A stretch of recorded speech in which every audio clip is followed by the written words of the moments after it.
அக்கா பிரேமாக்கா அவங்க காட்டில் களை வெட்டுறவங்க களைக்கட்டு நல்லா வெட்ட மாட்டேங்குதுன்னு சொல்கிறாங்கக்கா. களைக்கட்டு நல்லா வெட்ட மாட்டேங்குதா?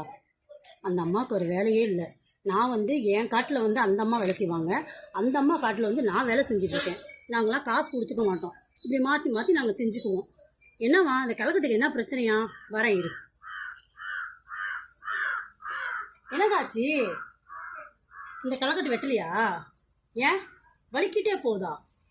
இப்படி கையில் பிடிக்க முடியலங்கிறீங்களா? ஏக்கா இது பெரிய விஷயம் இல்லைக்கா, இது ஒரு டிப்ஸ் உங்களுக்கு தெரியாதாக்கா? என்னக்கா நீங்கள், நான் சொல்கிறேன் கேளுங்க. இந்த களைக்கட்டை பிடிக்க முடியலன்னா கையில் என்ன பண்ணுறீங்க தெரியுமா? தூணு தூணு எச்ச துப்பிக்குங்க, எல்லாம் அப்படி தேய்ச்சிக்குங்க. அப்புறமா களைக்கட்டை அப்படி பிடிங்க, வழுக்கவே வழுக்காது. அழகாக என்ன பண்ணலாம், இந்த பாருங்க அப்படி இருக்கா, இந்த பாருங்க இருக்குங்களா, எப்படி வெட்டுது இருக்குங்களா, பார்த்தீங்களா? சூப்பராக வருதா? ஏன்னாக்கா இதுக்கு போய் களைக்கட்டு சரியில்லை, வழுக்குதுன்னு ஆள் விட்டு கூப்பிட்றீங்க? ஓக்கா சூப்பர் டிப்ஸுக்கா, இதை செய்க்கா. பாய்க்கா, நான் போய் வேலை செய்கிறேன், என்னை கூப்பிடாதக்கா.